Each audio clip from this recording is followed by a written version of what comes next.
Hello everyone, welcome to Bansal Classes. My name is Karan Kambu, Senior Faculty at Bansal Classes Private Limited. शुरू करते हैं आज का topic. आज के टॉपिक में हम डिफरेंशियबिलिटी को कंटिन्यू करेंगे। इसमें हम जो आज टॉपिक पढ़ने जा रहे हैं वो बेसिकली ग्राफिकली देखेंगे। Check graphically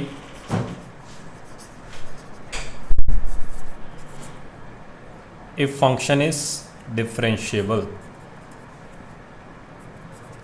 if function is differentiable। Simple सा कंसेप्ट है कि अगर ग्राफ में कहीं पे भी शार्प कॉर्नर आए तो वो फंक्शन उस पॉइंट पे नॉन डिफरेंशिएबल होगा, और शार्प कॉर्नर नहीं है तो फंक्शन डिफरेंशिएबल आएगा। जैसे कि एफ ऑफ एक्स है साइन ऑफ एक्स, तो साइन एक्स का ग्राफ हमें अच्छे से आता है कि साइन एक्स का ग्राफ कैसे बनाते हैं। साइन एक्स हमेशा डिफरेंशिएबल होता है क्योंकि साइन एक्स का ग्राफ हमेशा स्मूथ चलेगा, कहीं पे भी कोई भी शार्प कॉर्नर नहीं आएगी, कहीं पे भी आप बनाते जाओ तो ये हमेशा डिफरेंशिएबल रहेगा for all x belongs to R. कुछ भी एक्स को रखो, लेकिन जैसे आपने एफ ऑफ एक्स को लिखा मॉड ऑफ साइन एक्स,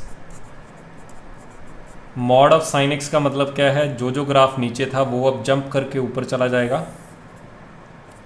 तो अगर आप मॉड ऑफ साइन एक्स का ग्राफ बनाना चाहते हो तो ये तो ऊपर ही था ऑलरेडी, ये भी ग्राफ ऊपर चला गया, ये भी ऊपर चला गया, ये भी ऊपर चला गया, सारे का सारा ग्राफ कहाँ आ जाएगा, आपका ऊपर आ जाएगा। और इसकी रेंज क्या हो जाएगी, अब 0 से 1 हो जाएगी, इस तरह से आगे चलता जाएगा।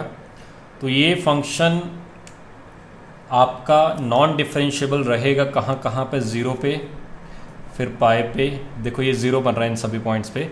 यहाँ पे आपने टर्न किया कर्व को, तो ये जहाँ जहाँ 0 बन रहा है सभी पॉइंट्स पे, साइन 0 कहाँ पे होता है, एन पाई पे, 3 पाई, 4 पाई, -पाई, -2 पाई, -3 पाई। तो हम बोलेंगे function is non differentiable, function is non differentiable at x is equal to n pi where n belongs to integer। जैसे जैसे आप n को इंटीजर रखते जाओगे वैसे वैसे फंक्शन आपका नॉन डिफरेंशिएबल उन सभी पॉइंट्स पे आता जाएगा। फिर हम नेक्स्ट देखते हैं f of x is equal to sine of mod x, sine of mod x. पहली बात, इन दोनों के ग्राफ में डिफरेंस है, इसमें साइन बाहर है, मॉड अंदर है, तो ये साइन नेगेटिव हो सकता है। अच्छा, इसमें x की जगह -x रखोगे तब भी फंक्शन सेम है। अगर x की जगह -x रिप्लेस करने पे फंक्शन सेम आ रहा है तो क्या बोलते हैं, सिमेट्रिक अबाउट y एक्सिस। ये सिमेट्रिक अबाउट y एक्सिस रहेगा ग्राफ। तो जो पॉजिटिव x में रहेगा साइन x का ग्राफ, क्योंकि इसकी दो डेफिनेशन आएंगी। अगर तो x पॉजिटिव है तो साइन x आएगा। x पॉजिटिव के लिए ग्राफ बना दो, इसका x पॉजिटिव के लिए ग्राफ बनाया हमने तो कुछ इस तरह से बनेगा, और x नेगेटिव के लिए सेम ग्राफ ही बनेगा, इसका सिमेट्रिकल बनेगा, जैसा उस तरफ था वैसा ही इस तरफ बनेगा। तो अगर आप अच्छे से देखोगे सिर्फ एक पॉइंट पे फंक्शन नॉन डिफरेंशिएबल आ रहा है, सिर्फ एक पॉइंट पे, वो कौन है, 0। तो ये हम बोलेंगे this function is non differentiable, this function is non-differentiable at x is equal to 0। और ये वाला फंक्शन नॉन डिफरेंशिएबल था at x is equal to n pi where n belongs to integer। तो आप इस तरह से फाइंड कर सकते हो ग्राफिकली जहाँ जहाँ पे शार्प कॉर्नर आएगा, जहाँ जहाँ पे शार्प कॉर्नर आएगा वहाँ वहाँ पे आपका फंक्शन क्या रहेगा, नॉन डिफरेंशिएबल होगा। और जहाँ जहाँ पे ग्राफ स्मूथ चला जाएगा, स्मूथली निकल जाएगा, वहाँ वहाँ पे फंक्शन क्या रहेगा, आपका डिफरेंशिएबल रहेगा। फिर और क्वेश्चन देखते हैं। F of x is equal to mod of ln of mod of x. तो इसका आपको ग्राफ बनाना है। इसका ग्राफ बनाने के लिए पहले तो आपको धीरे धीरे ग्राफ बनाते हैं। पहले हमने ln x का ग्राफ बनाया, f of x is equal to ln x का। अगर आप ln x का ग्राफ जानते हो तो ln x का ग्राफ कैसे बनता है, कुछ इस तरह से। फिर मैंने एक मॉड लगाया, फिर मैंने इसका ग्राफ बनाया, f of x is equal to ln of mod x का। मॉड एक्स का मतलब क्या है, एक्स को बस ज़ीरो नहीं रख सकते, इसके अलावा कुछ भी रख सकते हो। अगर नेगेटिव भी रखोगे मॉड उसको क्या बना देगा, पॉजिटिव। तो उसमें अगर आपने एक्स की जगह माइनस एक्स रखा तो फंक्शन क्या आ गया, सेम आएगा। सेम कैसे आएगा, अगर आप माइनस एक्स या माइनस नेगेटिव रखते हो तो माइनस एक्स आपका खुलेगा, तो माइनस माइनस प्लस हो जाएगा, फंक्शन सेम आएगा क्योंकि मॉड माइनस को खा जाएगा। तो ये ग्राफ सिमेट्रिक होगा अबाउट वाई एक्सिस। तो जैसा इस तरह बनेगा वैसा ही ग्राफ इस तरह बनेगा। तो ये इसका बन गया। अब पूरे के ऊपर मॉड लगा दो। अब मैंने क्या किया, पूरे फंक्शन के ऊपर मॉड लगा दिया। इसके ऊपर मॉड लगाने के मतलब क्या, पूरे फंक्शन का जो ग्राफ नीचे था ये वाला, ये जंप करके ऊपर चला जाएगा। तो इसका अगर आप फंक्शन का ग्राफ बनाने बैठोगे तो ये रहा 1 पे वैल्यू 0 आएगी और उसके पीछे ये रहेगा, और उसी तरह इस तरफ ये रहेगा और इस तरफ ये रहेगा। इधर -1 पे भी वैल्यू क्या आएगी, 0 आएगी। अगर आपसे पूछा जाए कि फंक्शन कितने पॉइंट्स पे नॉन डिफरेंशिएबल है, तो हम बोलेंगे function is non differentiable eight 2 points, क्योंकि यहाँ पे भी शार्प कॉर्नर आ रहा है, यहाँ पे भी शार्प कॉर्नर आ रहा है। तो हम बोलेंगे फंक्शन इज़ नॉन डिफरेंशिएबल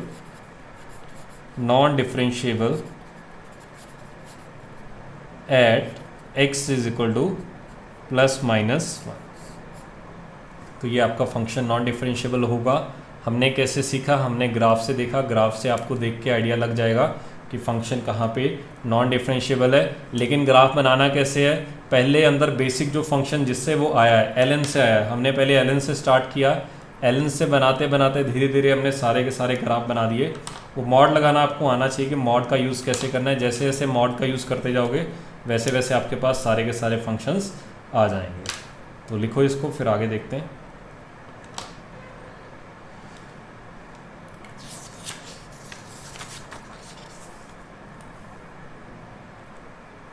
उसके बाद इनवर्स ट्रिग्नोमेट्रिक फंक्शन में हमने कुछ इस तरह के फंक्शन देखा था, cos inverse cos of x. अब इसकी रेंज आपको पता है कि 0 से पाई के बीच में रेंज रहती है। तो इसका आंसर जो वहाँ पे जाके ग्राफ देखना आपको पता भी होना चाहिए, वहाँ पे कंसेप्ट भी देखना सारा। कुछ इस तरह का ग्राफ आया था वहाँ पे।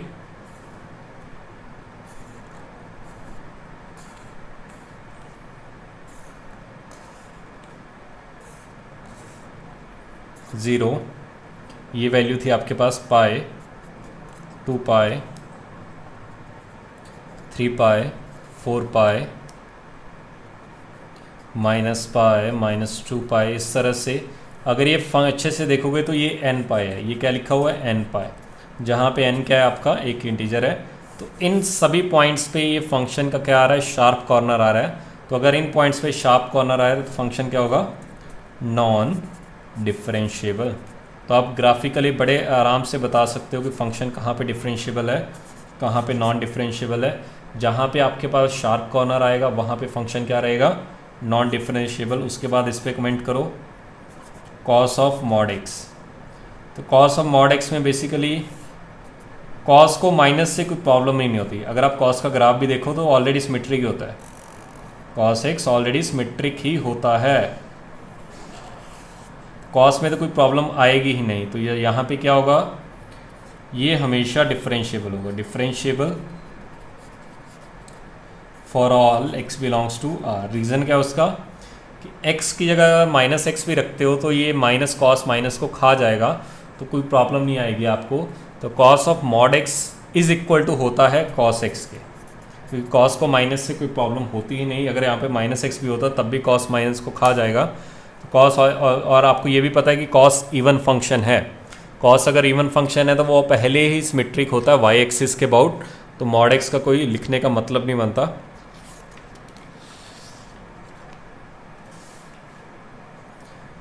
इसके बाद कुछ अलग वैरायटी के क्वेश्चंस देखते हैं। एफ ऑफ एक्स है maximum of sine x cos x. आपको इसकी डिफरेंशिएबिलिटी के बारे में कमेंट करना है कि इसकी डिफरेंशिएबिलिटी कब कब होगी, कहाँ कहाँ होगी। देखो इसके लिए आपको क्या करना है, साइन एक्स का ग्राफ बना दो और कॉस एक्स का ग्राफ बना दो। ये मैंने ब्राउन वाला ग्राफ है साइन एक्स का,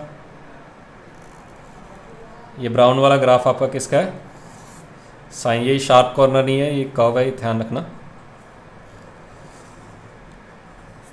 ये आपका साइन एक्स का ग्राफ है, ब्लैक वाला आपका कॉस एक्स का ग्राफ है।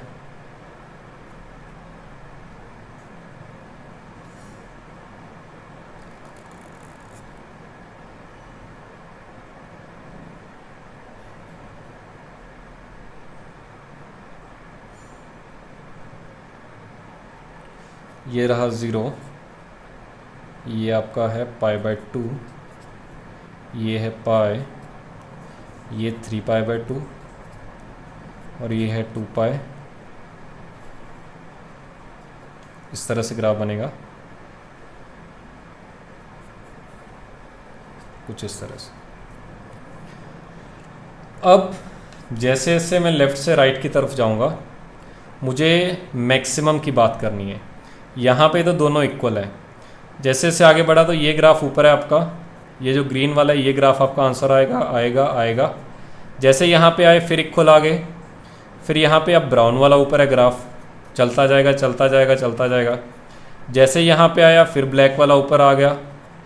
जैसे आप इसको और आगे बढ़ाओगे, आपने इसको और आगे बढ़ाया, कुछ टाइम तक ब्लैक वाला ऊपर था, जैसे आप यहाँ पे आए फिर इक्वल आए, फिर ब्राउन वाला ऊपर आया। तो इस तरह से मैक्सिमम का मतलब क्या है, वाई जहाँ जहाँ लेफ़्ट से राइट की तरफ जाऊँ, जो ग्राफ ऊपर रहेगा, जो ग्राफ आपका ऊपर रहेगा वो मैक्सिमम है। यही अगर मिनिमम की बात की जाती, यही अगर मिनिमम की बात की जाती तो जो ग्राफ नीचे रहता आपका, जो ग्राफ नीचे रहता वो हमारा मिनिमम वाला उल्टा हो जाता सारे का सारा क्वेश्चन। अब हमें ये देखना है कि ये इक्वल कहाँ पे आ रहे हैं। एक तो π/4 पे आ रहे हैं और एक ये π+π/4 है, क्योंकि एक तो फर्स्ट क्वाड्रेंट में इक्वल आएंगे क्योंकि फर्स्ट में दोनों पॉजिटिव होते हैं, और एक किस पे इक्वल आएंगे, थर्ड क्वाड्रेंट पे आएंगे। तो सारे के सारे आंसर फर्स्ट और थर्ड में इक्वल आएंगे। तो हमने बेसिकली लिख दिया इसको, हमने क्या किया, sin x और tan x को इक्वल कर दिया। sin x और cos x यहाँ पे इक्वल है, sin x और cos x इक्वल है, तो tan x कितना आ गया, 1 के equal. tan x is equal to 1 का आंसर क्या आता है, x is equal to n π + π/4 where n belongs to integer. tan theta is equal to tan alpha का ये आंसर होता है। कहाँ पे मिलेगा आपको, ये ट्रिग्नोमेट्रिक इक्वेशंस में आपको ये सॉल्यूशंस मिलेगा। इस sin x is equal to sin alpha का सोल्यूशन क्या होता है, cos x is equal to cos alpha, tan x is equal to tan alpha का सोल्यूशन क्या होता है, x is equal to n π + π/4।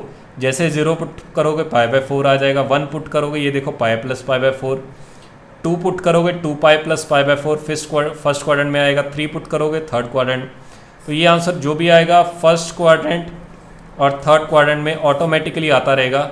तो इस तरह क्वेश्चंस में करते क्या हैं, दोनों को इक्वेट कर दो, ऑटोमेटिकली आपके पास ये सारे के सारे, देखो ये जो भी पॉइंट्स आएंगे, ये पॉइंट, ये पॉइंट, ये पॉइंट, ये सारे के सारे आपके पास, ये पॉइंट रहा, ये पॉइंट रहा, ये पॉइंट रहा, ये पॉइंट रहा, ये सारे के सारे शार्प कॉर्नर आएंगे। अगर किसी भी फंक्शन पे शार्प कॉर्नर आ रहा है किसी पॉइंट पे, तो वो फंक्शन उस पॉइंट पे नॉन डिफरेंशिएबल होगा। मैंने पहले बताया कि ग्राफिकली आप कैसे बताते हो, कहीं पॉइंट पे शार्प कॉर्नर आ जाए या चोंच आ जाए, कहीं पे भी चोंच आएगी तो वो फंक्शन क्या होगा आपका, नॉन डिफरेंशिएबल। लिखो इसको, फिर आगे बढ़ते हैं।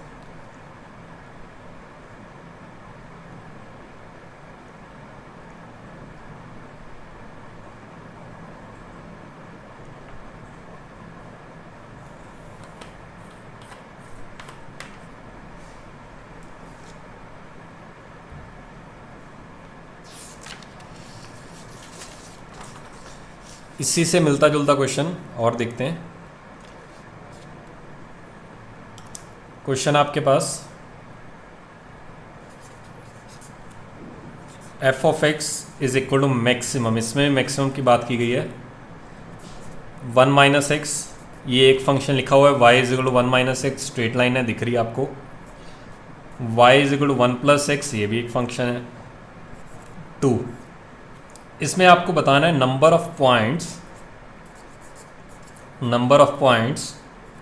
Where f(x) is non differentiable. Number of points where f(x) is non differentiable. तो आपको वो सारे के सारे पॉइंट्स बताने जहाँ पे फंक्शन क्या रहेगा नॉन डिफरेंशिएबल। उसके लिए आपको करना क्या है, सबका ग्राफ बनाना है और उसमें से जो मैक्सिमम रहेगा उसका फिर आपको ये बना दें। तो ग्राफ क्या है basically, y is equal to 1 minus x है, y is equal to 1 plus x है, y इज इक्वल टू 2 है।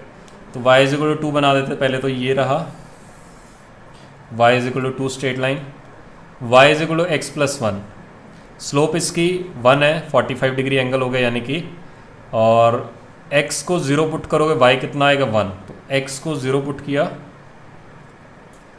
y कितना आया 1, तो इससे पास करेगा तो ये ऐसी कुछ लाइन आएगी। इंक्लिनेशन आपको 45 डिग्री रखना है। अच्छा, इसमें x को 0 पुट करोगे y 1 आएगा, लेकिन इसका इंक्लिनेशन कितना है -1, सॉरी इंक्लिनेशन आएगा 135 डिग्री। तो ये लाइन कुछ ऐसी आएगी। ये लाइन है y is equal to x plus 1, ये है y is equal to minus x plus 1, और ये है y इज इक्वल टू 2। अब आपको वो मैक्सिमम का ग्राफ बताना है। तो मैक्सिमम बनाने के लिए करना क्या है, आपको लेफ्ट से राइट की तरफ आते रहो। एक ग्राफ ये रहा, एक ग्राफ ये रहा, एक ग्राफ ये रहा। इन तीनों में से जो मैक्सिमम है, मैक्सिमम यानी कि y की वैल्यू ज़्यादा है, तो पहले तो ये ज़्यादा है। जैसे यहाँ पे आए ये ग्राफ नीचे हो गया, ये ग्राफ ऊपर हो गया, और ये सबसे नीचे अभी भी, तो ये आ गया। जैसे यहाँ पे आए ये ग्राफ नीचे है, ये भी नीचे है, ये ऊपर है, मैक्सिमम है। तो ये जो रेड वाला ग्राफ है ये मेरा किसका ग्राफ है, इस फंक्शन का। ये रेड वाला कौन सा है, y is equal to f of x का। अब ये कितने पॉइंट पे नॉन डिफरेंशिएबल है, एक तो यहाँ पे, एक यहाँ पे। अगर इसने पूछ लिया कि कहाँ कहाँ नॉन डिफरेंशिएबल है, तो इसका और इसका इंटरसेक्शन है। तो ये क्या है, y is equal to minus x plus 1, और ये क्या है, y इज इक्वल टू 2। तो x की वैल्यू कितनी आ गई, -1। तो ये पॉइंट्स क्या आ जाएगा, -1 कॉमा -1 पुट किया तो, और y कितना है 2। उसी तरह ये पॉइंट क्या है, इसका और इसका इंटरसेक्शन, ये क्या है, y is equal to x plus 1, और ये क्या है, y इज इक्वल टू 2। तो x कितना आ गया 1, x को 1 किया, y कितना आ गया 2, क्योंकि y क्या है 2, और यहाँ पे भी अगर आप 1 रखोगे 1 + 1 2। तो आपका ये फंक्शन किस किस पॉइंट पे नॉन डिफरेंशिएबल है, x इज इक्वल टू ±1। तो बेसिकली आपको करना क्या है, जब भी इस तरह का क्वेश्चन आए आप में आपके सामने, उसका ग्राफ बनाओ, और मैक्सिमम के लिए आपको ऊपर वाला ग्राफ देखना है। मिनिमम के लिए अगर मिनिमम की बात की होती तो पहले ये आता फिर ये आता, बस इतना ही ग्राफ आ जाता, इतने से काम चल जाता। लेकिन अब उसने मैक्सिमम की बात की है तो इसका भी काम आएगा। मैक्सिमम के लिए ग्राफ का ऊपर वाला पार्ट ले लो, जो भी जितने भी ग्राफ्स बने हैं, और मिनिमम के लिए ग्राफ का नीचे वाला पार्ट ले लो। तो इसको लिखो, फिर आगे बढ़ते हैं। तो अगर इसने पूछा कि आपसे कितने पॉइंट्स पे नॉन डिफरेंशिएबल है, तो 2 पॉइंट्स पे आएगा।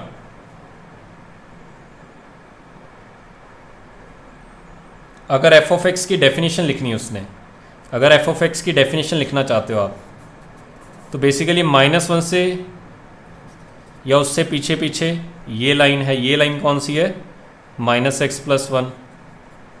अच्छा, फिर -1 से लेके 1 तक, -1 से लेके 1 तक ये लाइन है, ये क्या है, y इज इक्वल टू 2। और 1 से ज़्यादा या उसके इक्वल, 1 से आगे आगे, ये लाइन आपका आंसर है। तो आंसर क्या है, x + 1। इसका डिफरेंशिएशन करोगे कितना आएगा, -1। इसका डिफरेंशिएशन 0, इसका डिफरेंशिएशन 1। तो एक तो -1 पे नॉन डिफरेंशिएबल हो गया, और एक 1 पे।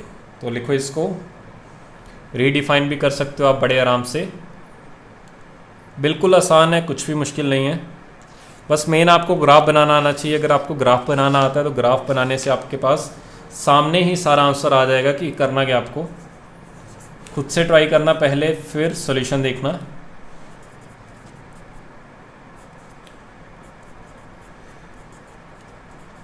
वही क्वेश्चन सेम है, check the point of non differentiability, या फिर ऐसा है कि number of points where function is non differentiable. पहले तो 2 फंक्शन है, एक तो है y is equal to mod x, और एक है y is equal to x²। mod x के लिए आपको पता है कि ग्राफ कैसा बनता है mod x का, कुछ ऐसा। ये किसका ग्राफ है, y is equal to mod x का। और y is equal to x² के लिए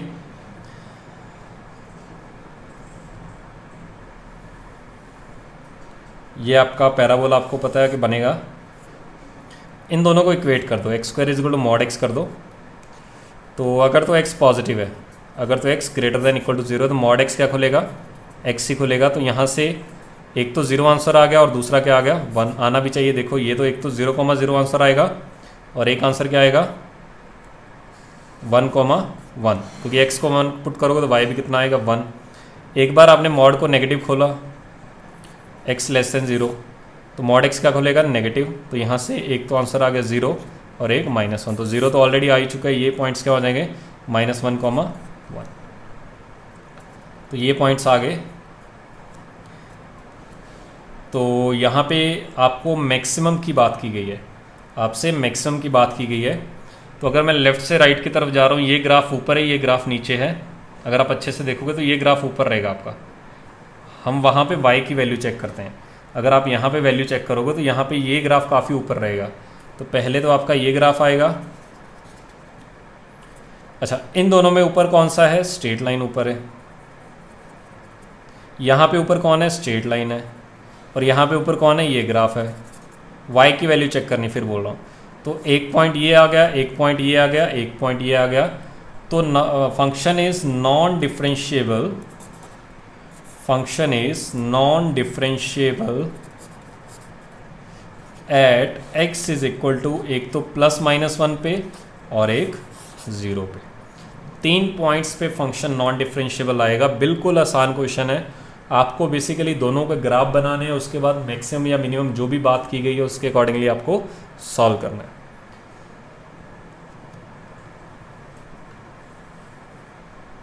देखो 1 पे दोनों इक्वल आ रहे हैं। 1 से आगे ये वैल्यू ज़्यादा बढ़ेगी क्योंकि ये स्क्वायर है और ये वही की वही रहेगी। 3 पे 3 आएगी, ये 3 पे 9 होगी। तो 1 से आगे आगे ये ग्राफ ज़्यादा बढ़ेगा, ज़्यादा तेज़ी से बढ़ रहा है। देखो इसमें जितना x बढ़ रहा है उतना y बढ़ रहा है।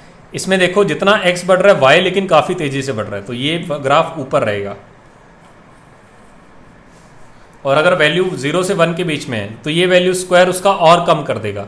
0 से 1 के बीच में किसी भी वैल्यू का स्क्वायर करोगे वो वैल्यू कम हो जाती है। देखो 0 से 1 के बीच में ये ग्राफ नीचे आ गया स्क्वायर वाला और ये ग्राफ ऊपर आ गया।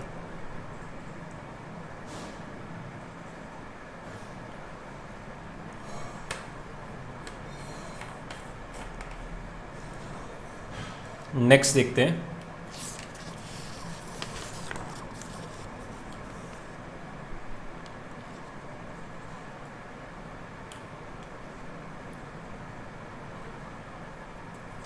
वही मिलता जुलता क्वेश्चन है। फंक्शन गिवन है मैक्सिमम ऑफ, एक फंक्शन x है, एक फंक्शन x³ है। इसमें वही क्वेश्चन है, आपको डिफरेंशिएबिलिटी के बारे में बताना है कि फंक्शन कहाँ कहाँ नॉन डिफरेंशिएबल है। तो ये तो स्ट्रेट लाइन है y = x, ये तो आपके पास स्ट्रेट लाइन आ गई। अच्छा, इसका ग्राफ x³ है तो दोनों को इक्वेट कर दो, x³ = x। तो अगर आप सॉल्व करोगे तो एक तो सॉल्यूशन आ गया x = +1, एक -1 और 0। तो ये ग्राफ 3 जगह पे कट करेगा। अभी मैं डायरेक्टली ग्राफ बता रहा हूँ कि उसका x³ का ग्राफ कैसे बनता है, लेकिन आने वाले टाइम में हम सीखेंगे भी जब हमने थोड़ा सा और डिफ्रेंशिएशन पढ़ लिया कि ग्राफ बनाते कैसे हैं। वैसे तो मैं बता चुका हूँ आपको, फंक्शन में अच्छे से बताया था कि फंक्शन में पहले dy/dx निकालते हैं, फिर उसका फंक्शन जहाँ पे dy/dx पॉजिटिव रहेगा फंक्शन इंक्रीजिंग रहेगा, जहाँ पे dy/dx नेगेटिव आएगा फंक्शन डिक्रीजिंग रहेगा। सब कुछ बता चुका हूँ। अच्छा, ये पॉइंट रहा 1,1, ये पॉइंट रहा 0,0 और ये रहा -1,-1। अब आपसे बात की गई कि ये फंक्शन का मैक्सिमम वैल्यू, तो लेफ़्ट से राइट की तरफ जाओ, जो ग्राफ ऊपर है। पहले तो ये ग्राफ ऊपर है, अब ये ऊपर है, फिर ये ऊपर है, फिर ये ऊपर है। तो यहाँ पे कहाँ कहाँ शार्प कॉर्नर आएगी, एक तो यहाँ पे आ जाएगी, एक यहाँ पे आ जाएगी और एक यहाँ पे आ जाएगी। तो ये फंक्शन आपका जो नॉन डिफरेंशिएबल रहेगा 3 पॉइंट्स पे रहेगा, एक तो यहाँ पे, एक यहाँ पे, एक यहाँ पे। उसके बाद ये फंक्शन स्मूथ रहेगा बिल्कुल।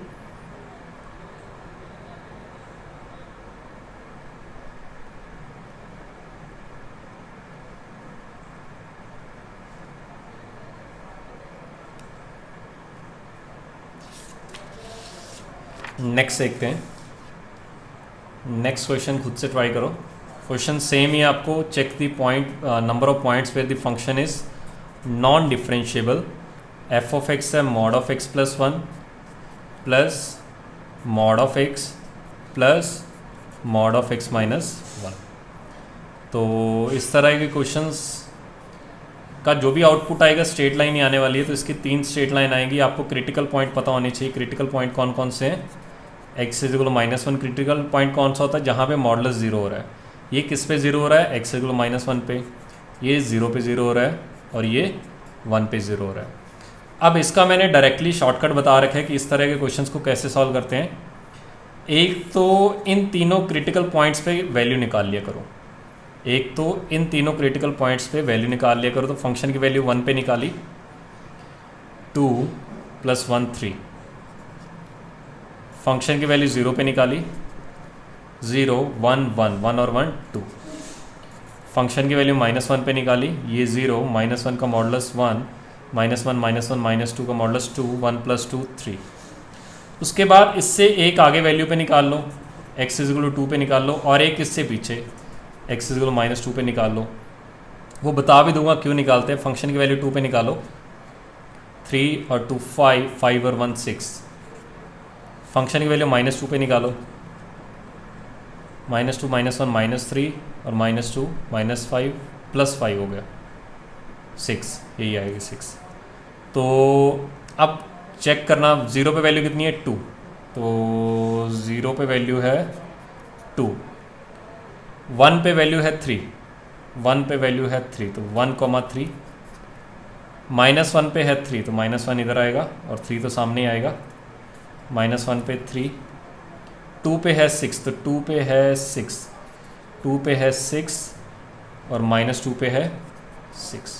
क्योंकि ये सारी की सारी इसका जो भी आउटपुट आएगा स्ट्रेट लाइन ही आएगा। स्ट्रेट लाइन बनाने के लिए आपको कहीं ना कहीं 2 पॉइंट्स की ज़रूरत होती है। तो इसको बनाने के लिए ये थे, इसको बनाने के लिए ये थे। इसको आगे सेम ही डेफिनेशन जाएगी, ये रहा और इसके आगे तो सेम डेफिनेशन जाएगी। क्योंकि -2 से पीछे पीछे ये मॉड एक ही तरह से खुलेगा और 2 से आगे आगे या 1 से आगे आगे सेम खुलेगा।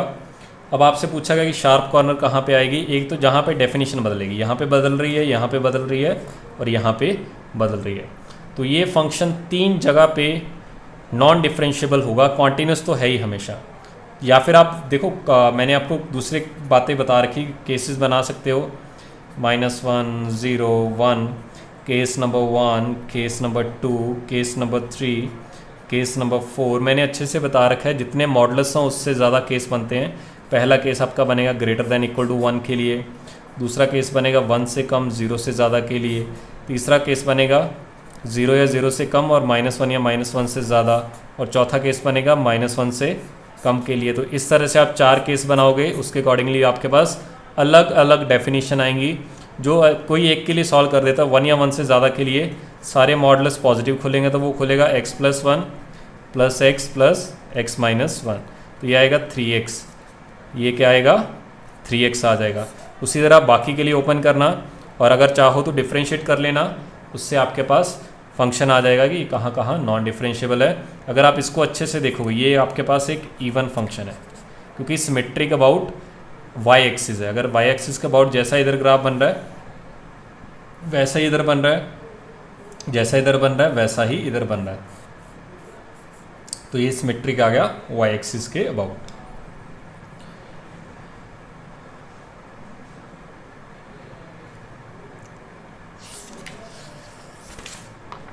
इसी तरह आप जितने भी क्वेश्चंस है कर सकते हो बड़े आसानी से। खुद से ट्राई करना। f(x) = minimum of tan x cot x। तो इसका ग्राफिकली आप बता सकते हो, मैं सीधा ही बता देता हूँ। चलो अब जल्दी से कर ही लेते हैं। ये था tan x का ग्राफ और ये था cot x का graph.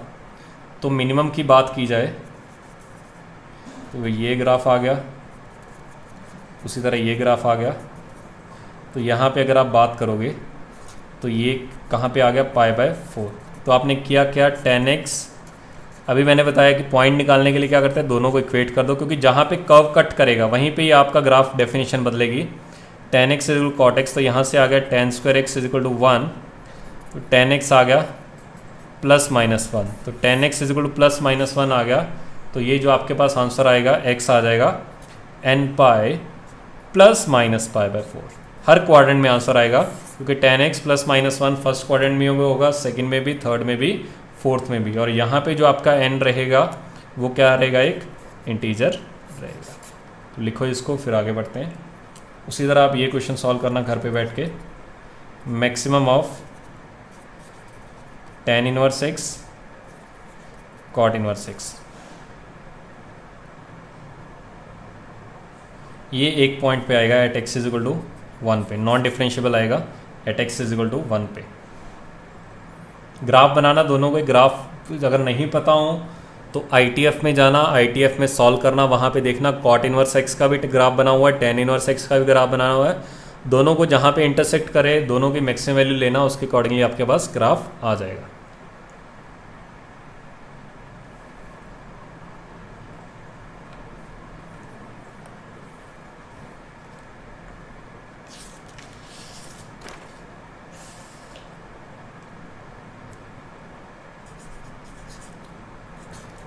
f of x is equal to under root of mod x, इसके बारे में कमेंट करना है।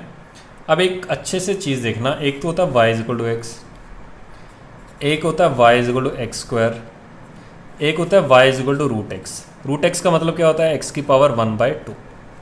ये क्या है, x की पावर 1। ग्राफ देखना अच्छे से इनके कैसे बनते हैं, काफ़ी चीज़ें सीखने को मिलेंगी। y is equal to x straight line ही होती है एक,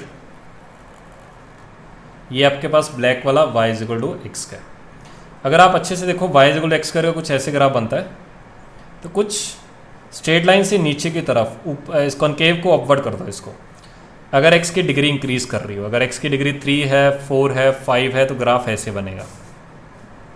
अगर x की डिग्री आपने 1 से कम कर दी, अगर आपने x की डिग्री 1 से कम कर दी तो ग्राफ इसका कुछ ऐसा जाएगा। तो ये ग्रीन वाला हो गया, ये ब्राउन वाला हो गया, ये इसका हो गया। तो ये आप कैसे निकाल सकते हो, मैंने कॉनकेव अपवर्ड और कॉनकेव डाउनवर्ड का कंसेप्ट बताया था आपको, कहाँ पे, फंक्शन में। दोबारा फिर पढ़ेंगे आगे एप्लीकेशन ऑफ डेरिवेटिव्स में कि कौन सा फंक्शन कॉनकेव अपवर्ड होता है, कौन सा कॉनकेव डाउनवर्ड होता है। वो डबल डिफरेंशिएशन पे डिपेंड करेगा, वो उसके डबल डिफरेंशिएशन पे डिपेंड करेगा। अगर उसका डबल डिफरेंशिएशन पॉजिटिव है तो कॉनकेव अपवर्ड है, और अगर डबल डिफरेंशिएशन नेगेटिव है उस इंटरवल में तो कॉनकेव डाउनवर्ड आएगा। तो आपको बेसिकली आप x की जगह -x रख रहे हो तब भी फंक्शन सेम आ रहा है, तो सिमेट्रिक तो होगा ही। किसके अबाउट, y एक्सिस के अबाउट। तो पहले सिर्फ x पॉजिटिव के लिए बना लो। इसकी दो डेफिनेशन आएंगी, क्या आएंगी, एक तो under root x when x is greater than equal to 0, और under root of -x when x is less than 0। देखो माइनस माइनस प्लस बन जाएगा क्योंकि x क्या है, नेगेटिव। अभी मैंने बताया इसका ग्राफ कौन सा बनेगा, ग्रीन वाला बनेगा।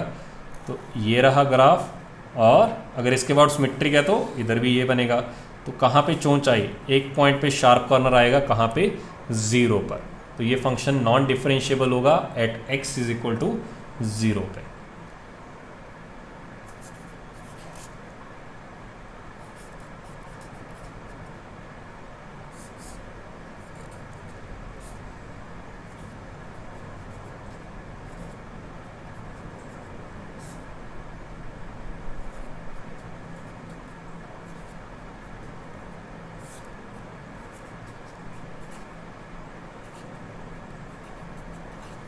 फंक्शन गिवन है,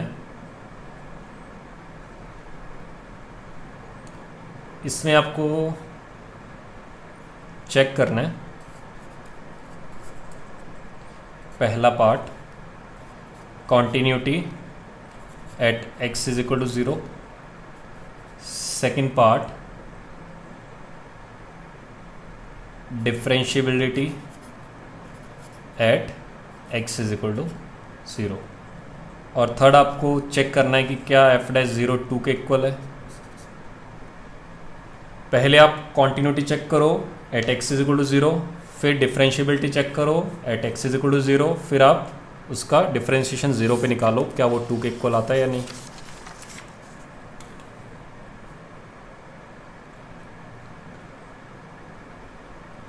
फंक्शन लिखा दोबारा फिर हमने, एक्स स्क्वायर ई की पावर 1/x माइनस ई की पावर -1/x अपॉन ई की पावर 1 अपॉन एक्स प्लस ई की power minus 1 upon x, x is not equal to 0 and this is 0 when x is equal to 0। तो उसके लिए हमने limit check की। Limit check करने के लिए हमने क्या किया, इसको थोड़ा सा सिंप्लीफाई किया। पहले तो 1 अपॉन की फॉर्म में लेके आए, 1 अपॉन की फॉर्म में लेके आए, तो एफ ऑफ एक्स बनेगा एक्स स्क्वायर इंटू ई की power 2 upon x minus 1 upon e की पावर 2 अपॉन एक्स प्लस 1। हमें लिमिट एक्सटेंडिंग टू 0 पे निकालनी है। Limit extending to 0 x square into e की power 2x 2 upon x minus 1 upon e की power 2 upon x plus 1। तो ये 0 है, ये इन्फानाइट बनेगा, 0 इंटू इन्फानाइट की फॉर्म बनेगी। तो 0 इंटू इन्फानाइट की फॉर्म के लिए हमें चेक करना पड़ेगा कि ये बनेगा ई की पावर 0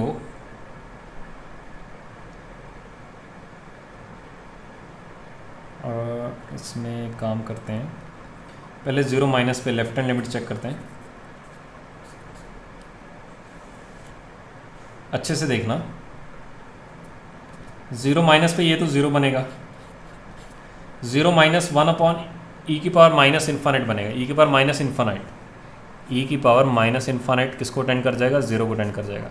तो ये भी 0 बन जाएगा, ये भी 0, माइनस 1 अपॉन 1 माइनस 1 बनेगा, तो ये आंसर 0 आ जाएगा। फिर हमने राइट हैंड लिमिट निकाली। राइट हैंड लिमिट के लिए हमने चेक किया लिमिट एक्सटेंडिंग टू 0 प्लस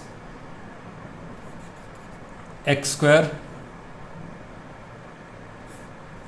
ई की power 2 upon x minus 1 upon e की पावर 2 अपॉन एक्स प्लस 1।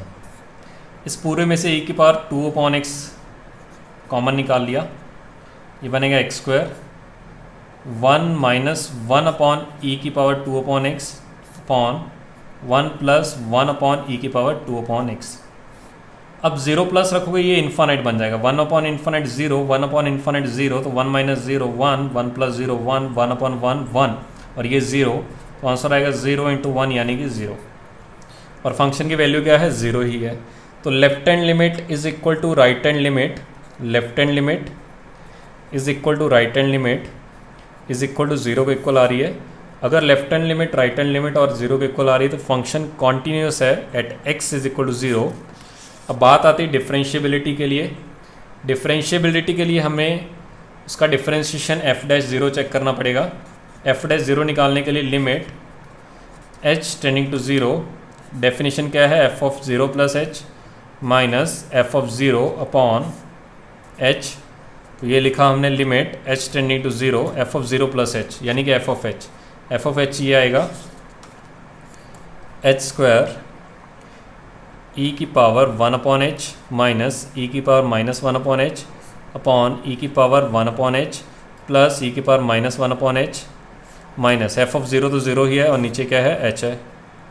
अच्छा h तो कट गया। उसी तरह ये भी ये बन जाएगा लिमिट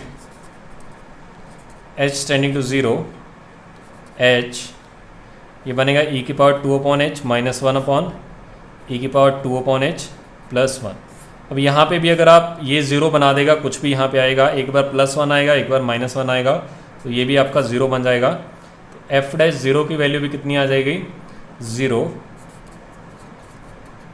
तो वो स्टेटमेंट गलत हो जाएगी, थर्ड की f'0 को 2 के इक्वल प्रूव करो, वो गलत हो जाएगा। तो ये 2 नहीं हो सकता, दिस इज़ रॉन्ग। f'0 कितना है, 0 के इक्वल आएगा। कैसे हमने फाइंड किया, डेरिवेटिव से। लिखो इसको,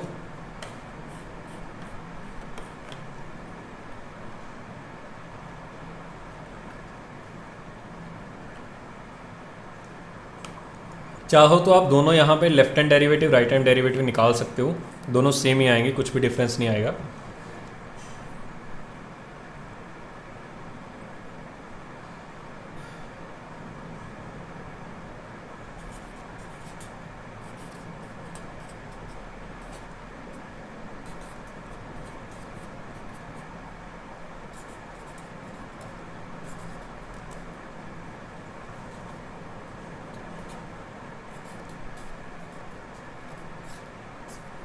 इसकी वैल्यू निकालनी है f of x upon 4 upon x. अच्छा, एफ डैश ज़ीरो आपको गिवन है, एफ डैश ज़ीरो की डेफिनेशन क्या होती है?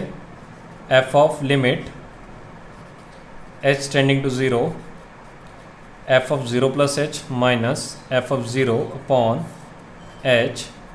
F of zero plus h का मतलब क्या होगा? Limit h tending to zero f of h, और एफ ऑफ ज़ीरो की वैल्यू ज़ीरो है तो ये तो ज़ीरो होगा, नीचे एच आ गया, और इसकी वैल्यू आपको 1 गिवन है। ये चीज़ आपको 1 गिवन है, इसकी हेल्प से आपको ये निकालना है। तो मैंने ऐसे कर दिया इसको, लिमिट x अपॉन 4 कर दिया टेंडिंग टू, अगर x 0 को टेंड कर रहा है तो x अपॉन 4 भी 0 को टेंड करेगा। ये f अपॉन x अपॉन 4, इसको भी 4 से डिवाइड कर दिया और 4 से मल्टीप्लाई कर दिया। अब x अपॉन 4 की जगह अगर आप h रख दो तो ये बनेगा लिमिट h टेंडिंग टू 0, यहाँ पे आएगा f अपॉन h और नीचे आएगा h इंटू 1/4। अब इसकी वैल्यू हमने अभी फाइंड की है, कितनी है? 1, तो 1 इंटू 1/4 1/4। तो इस तरह से आप डिफरेंशिएशन का यूज़ करके कुछ भी लिमिट निकाल सकते हो, बस उसके आसपास होना चाहिए जो भी गिवन हो। तो लिखो इसको, फिर आगे बढ़ते हैं।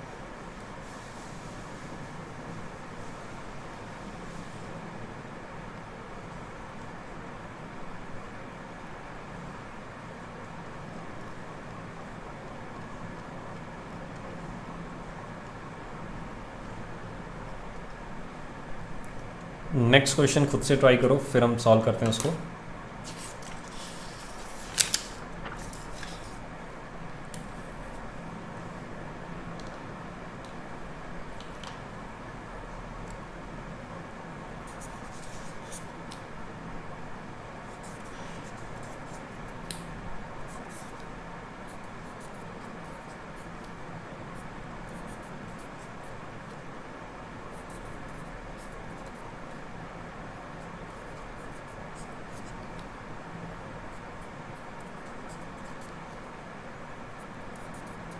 less than 1, then f of x is पहला option continuous at x is equal to 1। आपको बताना है कौन सा ऑप्शन सही है। continuous at x is equal to 3, third option differentiable at x is equal to 1, चौथा option differentiable at x is equal to 3। Solve करो खुद से, फिर देखते हैं। पहले फंक्शन को रीडिफाइन करना, 1 या 1 से आगे और 1 से पीछे। 3 पे 0 बनेगा ये, तो 3 से आगे आगे पॉजिटिव रहेगा, 3 से पीछे x बिलोंग्स टू 1 या 1 से आगे, और 3 या 3 से 1 से 3 के बीच में कोई भी वैल्यू पुट करो नेगेटिव आएगा, तो ये माइनस से खुलेगा, इसके आगे माइनस लगा दोगे तो ये 3 माइनस एक्स बन जाएगा। और 3 से आगे ये वैसे का वैसे रहेगा, और 1 से पीछे ये कुछ ऐसा रहेगा, x²/4 माइनस 3x/2 प्लस 13/4। इसका डिफ्रेंशिएशन भी साथ साथ लिख लेते हैं, क्योंकि ये आप डायरेक्टली डिफ्रेंशिएशन, इसका -1 आएगा, इसका 1 आएगा, इसका आएगा 2x/4 माइनस 3/2, ये आएगा x 1 या 1 से ज़्यादा और 3 या 3 से कम, ये आएगा ग्रेटर देन 3 के लिए, ये आएगा लेस देन 1 के लिए। पहले हम कॉन्टीन्यूटी की बात करते हैं, तो कॉन्टीन्यूटी 1 पे बात करते हैं। 1 पे यहाँ पे एक, तो यहाँ पे एक, यहाँ पे डेफिनेशन बदल रही है, तो 1 पे वैल्यू की 3 - 1 कितनी आएगी? 2 आई। 1 से पीछे, तो 1 से पीछे आएगी 1/4 माइनस 3/2 प्लस 13/4। इसको 2 से मल्टीप्लाई किया, 2 से डिवाइड किया, 13 और 1 14, 14 में से 6 गए, 8/4 2, तो ये भी 2 आ गई। तो left hand limit, right hand limit और फंक्शन की वैल्यू सेम आ रही है, तो फंक्शन इज कॉन्टीन्यूस एट 1। फिर 3 पे बात करते हैं। 3 पे एक तो यहाँ पे वैल्यू बदल रही है, तो 3 पे चेक किया 0, ये भी 0, तो function is continuous at x equal to 3। Differentiation की बात करते हैं, तो differentiable at x equal to 1, तो 1 तो ये रहा, इसका डिफरेंशिएशन -1 आ रहा है, और यहाँ पे 1/2 ये भी -1 आ रहा है, तो differentiable at x equal to 1 3 पे नहीं है, क्योंकि इसका डिफरेंशिएशन -1 आ रहा है और इसका 1 आ रहा है। तो A B C इसका आंसर आएगा, बाकी आंसर नहीं रहेंगे। तो तो इस तरह से आप फाइंड कर सकते हो।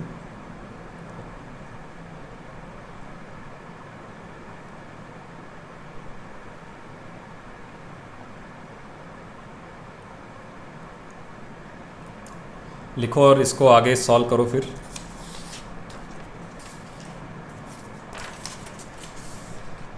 नेक्स्ट क्वेश्चन काफ़ी अच्छा क्वेश्चन है, आराम से सॉल्व करना, कम से कम 15 मिनट इस पर खुद से लगाना, फिर सॉल्यूशन देखना इसका। डायरेक्टली सॉल्यूशन देखने मत लग जाना। काफ़ी अच्छा क्वेश्चन है, काफ़ी कुछ सिखा के जाएगा जब सॉल्यूशन देखोगे।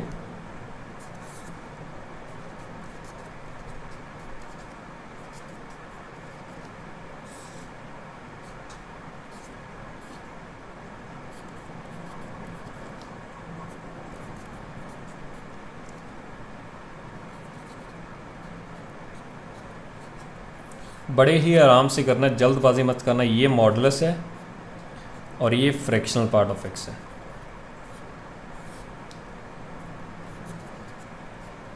क्वेश्चन है, ये आपको पता लग गया ना, ये दोनों फ्रैक्शनल पार्ट ऑफ एक्स है। ये क्या है? Fractional part function. Check derivability, check derivability in -1 से लेकर 2 तक, क्लोज इंटरवल। तो आपको पता है सबसे पहले आपको फंक्शन रीडिफाइन करना पड़ेगा, तभी आप कमेंट कर सकते हो।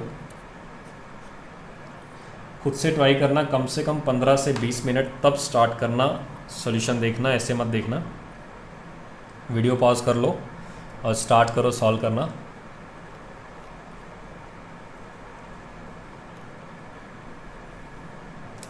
देखो ये परफेक्ट स्क्वायर लिखा हुआ है, ये 2x - 3 का स्क्वायर लिखा हुआ है, और उसका जो अंडर रूट आएगा वो आएगा आपके पास mod of 2x - 3।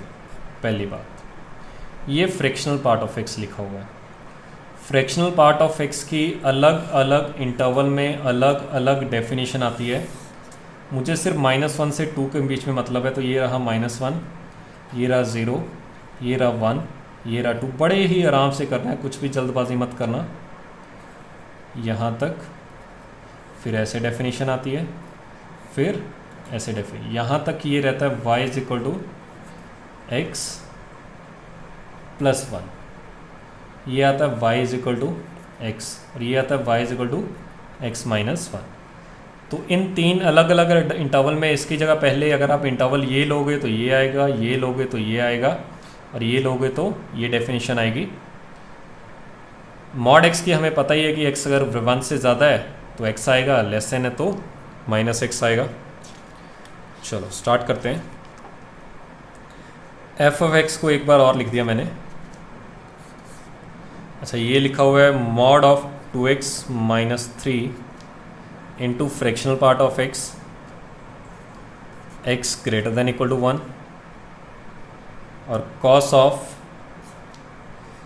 π/2 mod x minus fractional part of x, x < 1। अब पूरे फंक्शन को रीडिफाइन करते हैं। पहले तो x अगर -1 से ज़्यादा रहा और 0 से कम रहा तो ये mod x क्या खुलेगा? अच्छा, ये इसके लिए डेफिनेशन काम करेगी, ये तो वैसे 1 या 1 से ज़्यादा के लिए। पहले मैं इसको खोल रहा हूँ, ये बनेगा cos ऑफ π/2, नेगेटिव के लिए mod x क्या खुलेगा? -x, माइनस -1 से 0, -1 से 0 के लिए x + 1 खुलेगा। ये x + 1 के आगे माइनस लगा दिया तो -x -1 बनेगा। फिर आपने x को 0 या 0 से आगे और 1 से कम रहा तो ये बनेगा cos ऑफ π/2। इसके लिए mod x क्या खुलेगा? x, माइनस इसके लिए फ्रैक्शनल पार्ट ऑफ x 0 से 1 के बीच में, ये क्या खुले? y = x लिखोगे तो इसकी जगह आप डायरेक्टली x लिख सकते हो। फिर ये 0 किस पे बनेगा? 3/2 पे।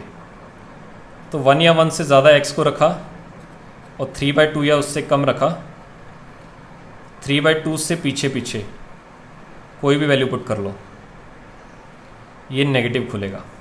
ये नेगेटिव खुलेगा तो इसको लिखोगे आप 3 माइनस 2x,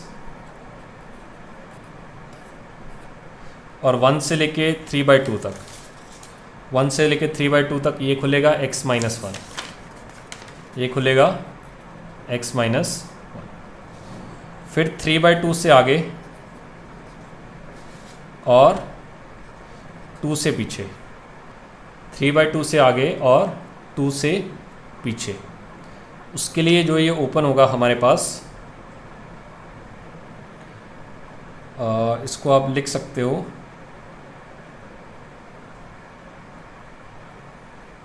ये तो अभी भी x माइनस 1 ही आएगा लेकिन ये पॉजिटिव हो जाएगा। इसको आप लिखोगे 2x माइनस 3, ये अभी भी x माइनस 1 ही रहेगा। और x इज इक्वल टू 2 पे जैसे x 2 पुट करोगे, यहाँ पे 2 पुट किया आपने, सॉरी यहाँ पे फ्रैक्शनल पार्ट ऑफ 2 0 बन जाएगा, तो ये x इक्वल टू 2 पे इसकी वैल्यू 0 बन जाएगी। चाहो तो यहाँ पे भी 2 रख लेते, 2 माइनस 1 नहीं, यहाँ पे डेफिनेशन सडनली जंप करके नीचे आएगी। यहाँ पे मैंने यहाँ पे डेफिनेशन, ये डेफिनेशन इसमें आ रही है ऑलरेडी, ये x प्लस 1 में आ रहा है। यहाँ पे ये 2 के लिए अलग से डेफिनेशन है, क्योंकि 2 के लिए आपको यहाँ पे देखना पड़ेगा, तो ये ध्यान रखना अच्छे से। इसके लिए मुझे टोटल -1 से 2 तक जाने के लिए टोटल 1 डेफिनेशन, 2 डेफिनेशन, 3 डेफिनेशन और 4 डेफिनेशन लिखनी पड़ेंगे। 1 डेफिनेशन, 2 डेफिनेशन, 3 डेफिनेशन, 4। देखो ये दोनों तो सेम ही x माइनस 1 x माइनस 1, तो ये तो दोनों एक ही होगी, तो 1 2 3 4, तो आपको अच्छे से ध्यान रखना पड़ेगा। इसको दोबारा फिर रीडिफाइन कर दो, ये बन गया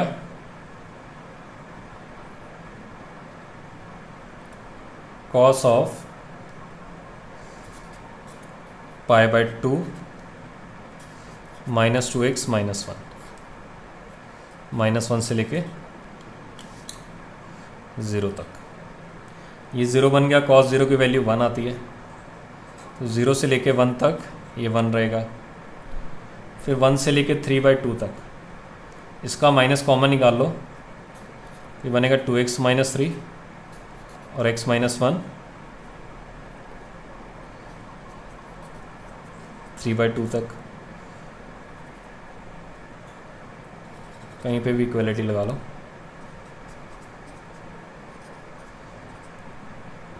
ये बनेगा 2x माइनस 3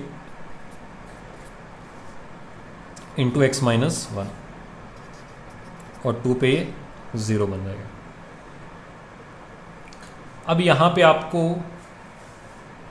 चेक करना है कि ये फंक्शन कहाँ पे कॉन्टिन्यूस है, कहाँ पे डिफरेंशिएबल है। तो -1 पे चेक कर लेते हैं पहले तो।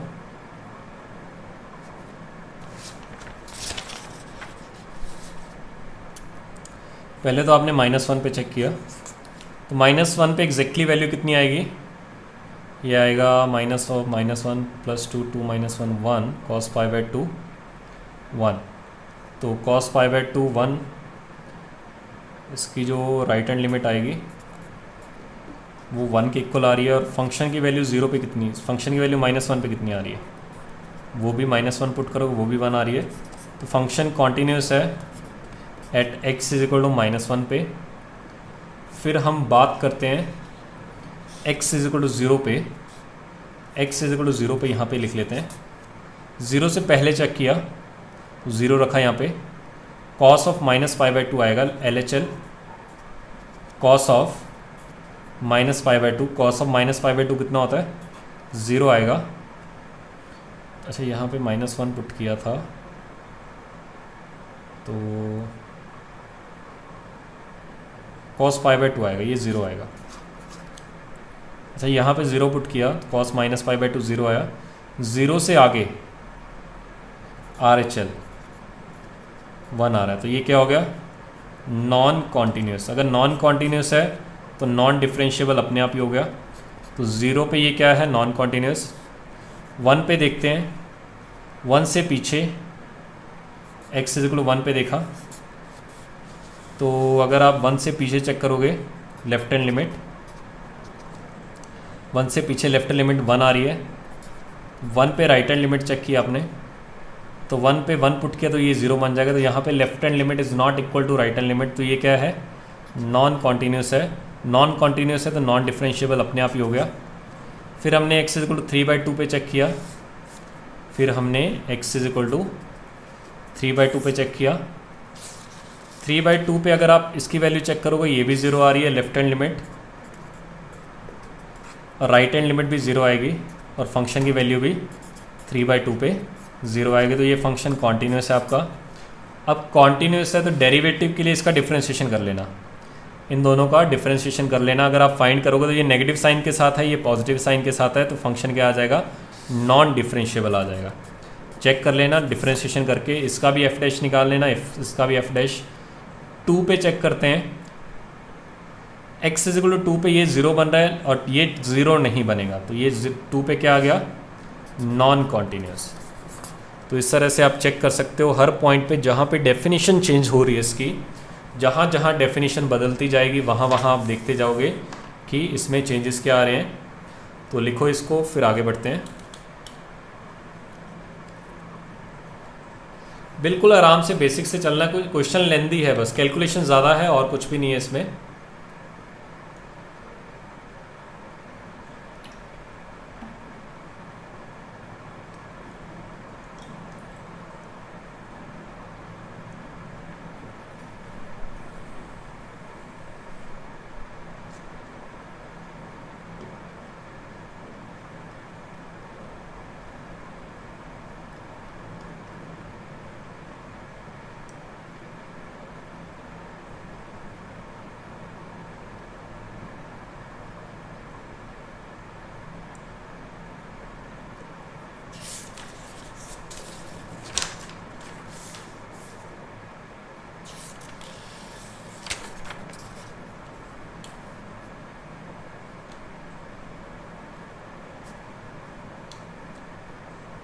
नेक्स्ट प्रॉब्लम देखते हैं।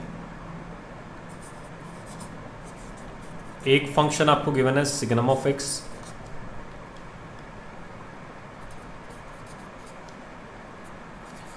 जी ऑफ एक्स गिवन है x into 1 minus x square, और कॉम्पोजिट फंक्शन गिवन है f of g x and g of f x.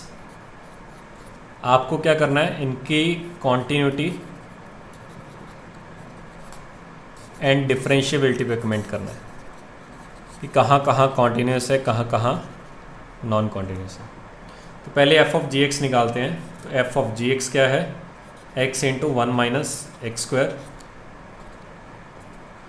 F of x इतना है तो ये आ जाएगा सिग्नम ऑफ x की जगह ये मसाला आएगा x into 1 minus x into 1 plus x. अब सिग्नम की डेफिनेशन इस मसाले पे डिपेंड करेगी।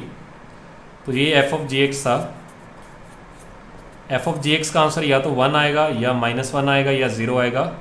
1 कब आएगा, जब ये मसाला पॉजिटिव होगा, यानी कि x into 1 minus x into 1 plus x positive होना चाहिए। -1 कब होगा, जब ये मसाला क्या होगा, नेगेटिव होगा। और 0 कब होगा, जब ये मसाला क्या होगा, आपके पास 0 होगा। तो मैंने नंबर लाइन बना लिया, इसके रूट्स क्या आ रहे हैं, 0 -1 और 1 प्लस माइनस प्लस माइनस। इसको पहले पॉजिटिव बनाना पड़ेगा, तो इसको पूरे को माइनस से मल्टीप्लाई करके लिखना, तो सारे आंसर चेंज हो जाएंगे, उल्टे हो जाएंगे। तो ये लेस देन बन जाएगा। तो लेस देन कहाँ पे है, x बिलोंग्स टू -∞ से -1 यूनियन 0 से 1।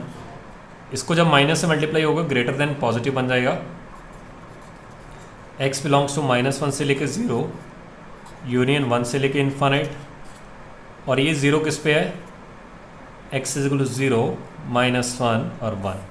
तो इसका जो ग्राफ बनेगा वो इसके हिसाब से बनेगा। इसका मैं ग्राफ बना देता हूँ, बिल्कुल एग्जैक्ट ग्राफ क्या बनेगा। ग्राफिकली अगर हम समझने की कोशिश करें तो इसका ग्राफ कुछ इस तरह से बनेगा। ये रहा -1, ये रहा 0, ये रहा 1। तो -∞ से -1 तक 1 है, -∞ से -1 तक 1 है, यहाँ पे होलो सर्कल। फिर 0 से लेके 1 तक फिर 0 से लेके 1 तक ये वाला। इसके अलावा ये -1 है, इसके अलावा ये -1 है। ये लाइन है y = -1, ये लाइन है y = 1, और इन पॉइंट्स पे ये 0 है। तो ये फंक्शन है आपके पास y = किसका ग्राफ है, f(g(x) का। ये आपके पास f(g(x) का कर्व है। तो अब आपको बताना है कि ये फंक्शन कहाँ कहाँ कॉन्टीन्यूस नहीं है।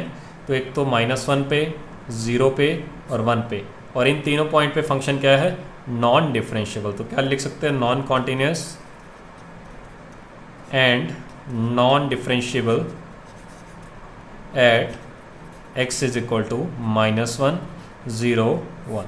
तो अगर आपसे कोई पूछे कि number of points of discontinuity कितने हैं, 3 पॉइंट्स हैं।